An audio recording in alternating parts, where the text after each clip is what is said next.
So hello everyone, welcome to the channel. और आज के इस वीडियो में हम बात करने वाले हैं सॉर्टिंग के बारे में। तो basically sorting is a technique of arranging element in a specific order, चाहे वो इंक्रीजिंग ऑर्डर हो चाहे डिक्रीजिंग ऑर्डर हो।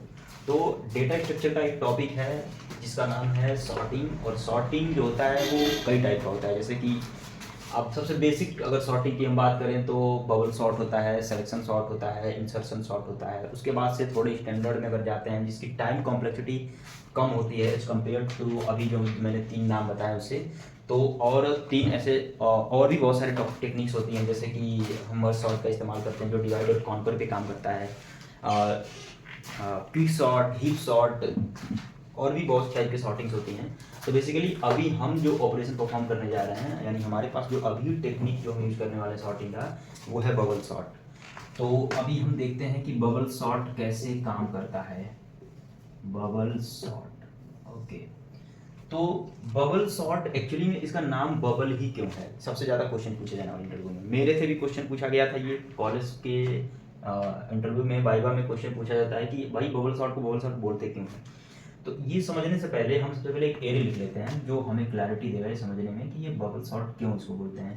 तो एक एरे लिख लेते हैं, चलो ठीक है। ये 20 हो गया, ये 50, 70 इंक्रीजिंग ऑर्डर में जा रहा है, ये इंक्रीजिंग में नहीं लिखना है। 70 लिख लेते हैं, यहाँ 50 लिख लेते हैं, यहाँ 100 लिख लेते हैं, और यहाँ 90 लिख लेते हैं। ओके, आप कोई सा भी एरे ले सकते हैं, इसमें कोई प्रॉब्लम नहीं है। ये आपके टोटली आपके ऊपर डिपेंड करता है।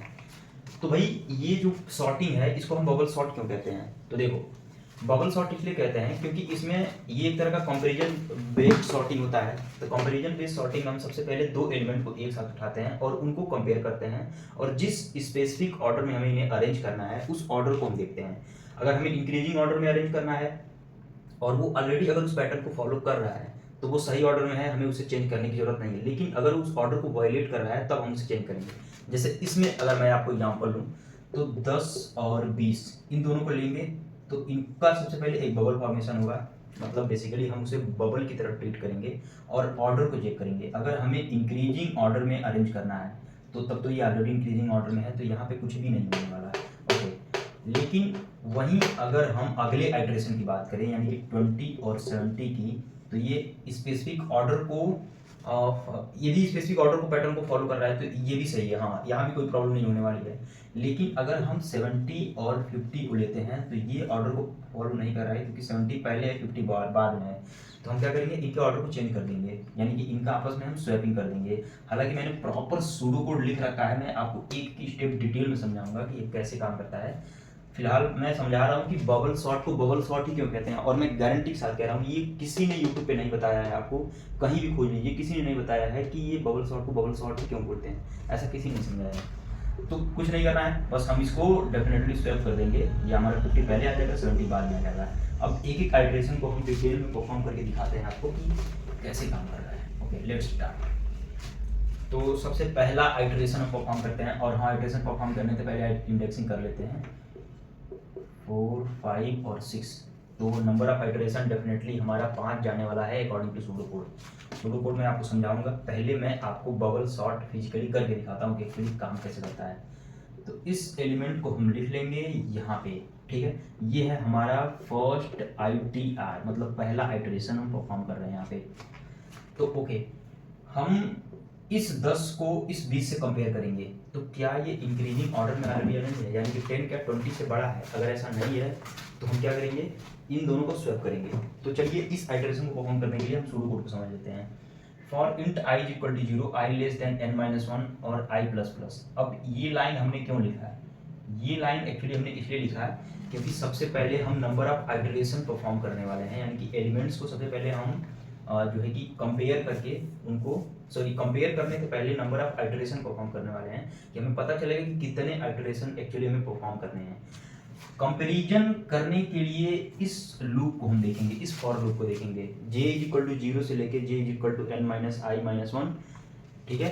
और j प्लस प्लस हर बार j को इंक्रीमेंट करेंगे, और अगर हमारा एरिया ऑफ j अगर एरिया ऑफ j प्लस 1 से बड़ा हुआ तो हम स्वैपिंग करेंगे एरिया ऑफ j को एरिया ऑफ j प्लस 1 से। इस एलिमेंट सॉरी इस एरे में हम सबसे पहले क्या करते हैं, पहले एलिमेंट को जे मान लेते हैं, दूसरा एलिमेंट जे प्लस वन हो जाएगा, आप जानते हैं जे प्लस वन होगा अगला एलिमेंट। ओके, तो अब हम इन दोनों एलिमेंट में सूडो कोड के हिसाब से हम देखते हैं कि क्या area of J plus one बड़ा है, क्या 10 हमारा 20 से बड़ा है।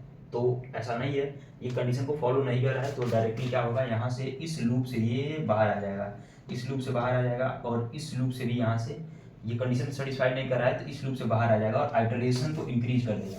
यानी कि आई इक्वल टू पहले 0 था तो आई 1 हो जाएगा, यानी कि आइटरेशन हमारा पहले 0 था और आई इक्वल टू 1 हो जाएगा, आइटरेशन बढ़ गया हमारा। फर्स्ट आइटरेशन तो हमारा यहाँ पे आ जाएगा। ओके, अब हमारा 10 यहीं पे है, 20 ये हो जाएगा, 70 ये हो जाएगा, 50 ये हो जाएगा, 100 एंड 90।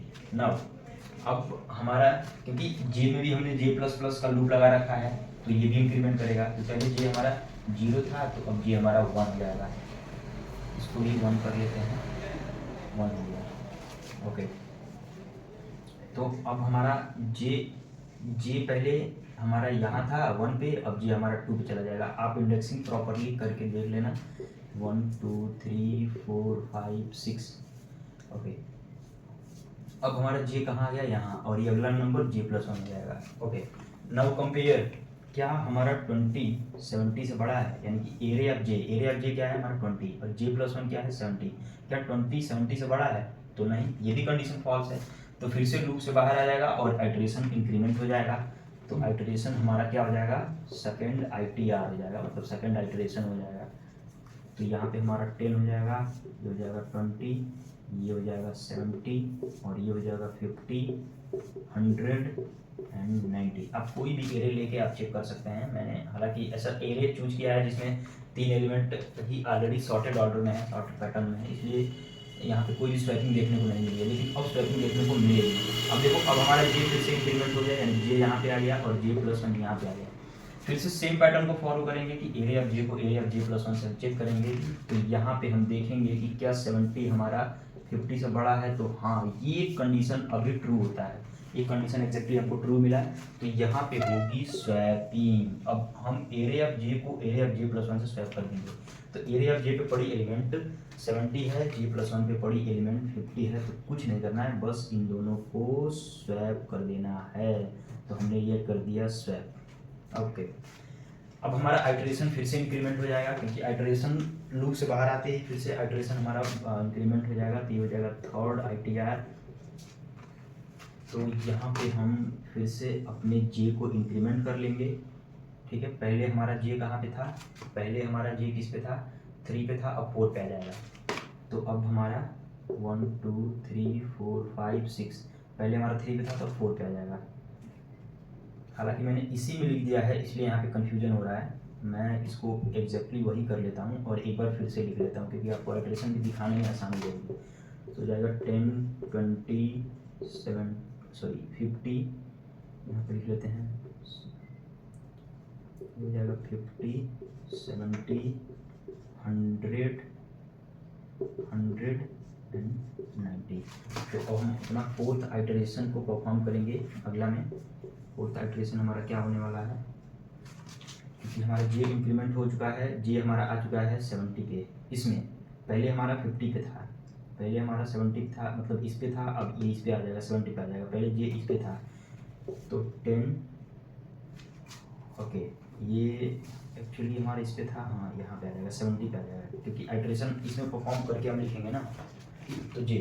अब फिर से हम कंपेयर करेंगे कि क्या 70 हमारा 100 से बड़ा है, तो नहीं, कंडीशन ये भी फॉल्स होगा, क्योंकि अगला एलिमेंट हमारा जे प्लस वन 100 होगा, तो ये कंडीशन हमें फॉल्स देने वाला है according to this for loop.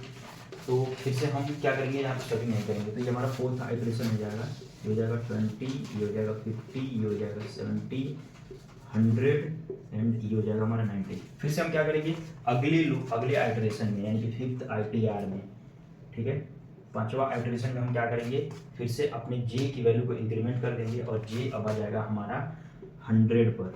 Okay, जे हमारा आ गया 100 पर और जे प्लस वन आ गया हमारा 90 पे, क्योंकि एरे है तो बेसिकली यहाँ पे हम इंडेक्सिंग कर लेते हैं फिर से 4 5 6 1 2 3 4 5 6। ओके, तो जे प्लस वन पा गया है, अब फिर से हम एक काम करते हैं, फिर से हम कंपेयर कर लेते हैं। सो जे को कंपेयर करते हैं, फिर से हमारा 100 क्या 190 से बड़ा है, तो of course the condition true, क्योंकि हमारा ऑब्वियसली 190 से बड़ा है तो यहाँ पे क्या होगा, स्वैपिंग होगा। इसको स्वैपिंग कर लेते हैं फिर से 10 20 50 70 90 and 100 and we found that the array is sorted. So तो ये बेसिकली बबल सॉर्ट का टेक्निक है, इसमें कुछ नहीं करना है। अगर आपको शॉर्टकट तरीके से बताऊं तो सीधे सीधे एलिमेंट का कंपैरिजन होता है। 10 का 20 से कंपैरिजन होगा, कंडीशन ट्रू है। कंडीशन ट्रू नहीं है क्योंकि ऑलरेडी 10 20 से छोटा है तो वहाँ पे कोई भी स्वैपिंग नहीं होगी। 20 70 में कंपैरिजन होगा तो ऑलरेडी 20 छोटा है 70 बड़ा है तो यहाँ भी कोई कंपैरिजन नहीं होगी। लेकिन यहाँ पे 70 बड़ा है और 50 से, तो यहाँ पे स्वैपिंग होगी। यानी कि जे अगर एरिया ऑफ J+1 से बड़ा हुआ तो स्वैपिंग करेंगे, अदरवाइज नहीं करेंगे। और आइटरेशन को हम इंक्रीमेंट करते जाएंगे। तो जैसा मैंने आपको बताया था कि अगर n की वैल्यू 6 है तो नंबर ऑफ आइटरेशन कितने परफॉर्म होने वाले हैं, n-1 टाइम। तो n-1 यानी कि 5th टाइम तक 5 बार जो है आइटरेशन परफॉर्म होने वाला है। तो यहाँ पे 5 बार आइटरेशन परफॉर्म हुआ एक्चुअली। अब हम इसमें एक चीज़ और देख लेते हैं कि एक्चुअली यहाँ पे हमने j<n-i-1 ही क्यों लिखा है। तो इसके पीछे का एक लॉजिक है, ये देखो जहाँ पे हमारे पास नंबर ऑफ आइटरेशन 5 हो रहे हैं तो हमारा j का कंपैरिजन करने के लिए हम एक्चुअली j को हम एक पॉइंटर की तरह ले रहे हैं जहाँ पे वो हमें कंपेयर करने की इजाज़त दे रहा है एलिमेंट के बीच में। तो नंबर ऑफ आइटरेशन हमारे यहाँ 5 हैं और j कह रहा है कि n-i-1 तक चलेगा। तो पहला आइटरेशन कैसे परफॉर्म होगा j का, वो नहीं देखते हैं कि क्योंकि हमारा कहाँ तक चलेगा, j 0 से चलेगा लेकिन एक्चुअली में कहाँ तक चलेगा वो देखो। यहाँ पे देखो j < कहाँ तक, n हमारा कितना है 6 माइनस i की वैल्यू यहाँ पे क्या है 0 -1 यानी कि 5 < 5 यानी कि j इज लेस देन। तो अब जब हमारा आइटरेशन 0 है तो हमारा नंबर ऑफ आइटरेशन मतलब j का लूप हमारा कहाँ तक चलेगा, 5 बार तक चलेगा। यानी कि अगर हमारा जो है कि ये इंक्रीमेंट करता गया यहाँ से बढ़ते गया तो ये 5 बार तक आइटरेशन परफॉर्म करने वाला है। ओके, जैसे जैसे i हमारा बढ़ते जाएगा वैसे वैसे नंबर ऑफ आइटरेशन भी हमारे j के लिए कंपैरिजन नंबर ऑफ कंपैरिजन घटते जाएंगे। वैसे ही यहाँ पे आप इसमें देख सकते हैं। अब हम बात कर लेते हैं थोड़ी सी टाइम कॉम्प्लेक्सिटी के ऊपर। हमारा जो टाइम कॉम्प्लेक्सिटी है इसमें हम देख सकते हैं कि हमारे पास 2 लूप हैं, एक तो नंबर ऑफ आइटरेशन परफॉर्म करने के लिए और एक नंबर ऑफ कंपैरिजन के लिए। तो जो आइटरेशन परफॉर्म करने वाला लूप है यहाँ से हमको बिग O ऑफ n का टाइम कॉम्प्लेक्सिटी मिल जाएगा और यहाँ से बिग O ऑफ n का, यानी कि टोटल कॉम्प्लेक्सिटी की बात करें। इस लूप को मत देखो क्योंकि ये बिग O ऑफ 1 टाइम में है, कंपैरिजन सिर्फ एक बार में एक ही हो रहा है। यानी कि 50 अगर 100 से बड़ा है, ये कंडीशन हालांकि फॉल्स है तो यहाँ कुछ भी नहीं होगा, लेकिन यहाँ अगर कंडीशन ट्रू है तो बिग O ऑफ 1 में काम होगा, यानी कि एक बार में स्वैपिंग होगी। तो यहाँ पे हमें कुछ भी जो है कि कॉम्प्लेक्सिटी यहाँ पे हमें नहीं मिल रहा है। n ऑर्डर में हमें यहाँ पे मिलेगा और यहाँ मिलेगा। तो टोटल टाइम कॉम्प्लेक्सिटी हमें जो है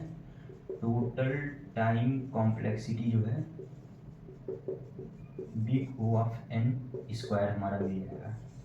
अब एक तरह का इंटरनल सॉर्टिंग एल्गोरिथम होता है, स्टेबल भी होता है, इसमें कोई भी हमें एक्सटर्नल स्पेस की जरूरत नहीं पड़ती, इसलिए हम इसको इंटरनल सॉर्टिंग एल्गोरिथम करते हैं।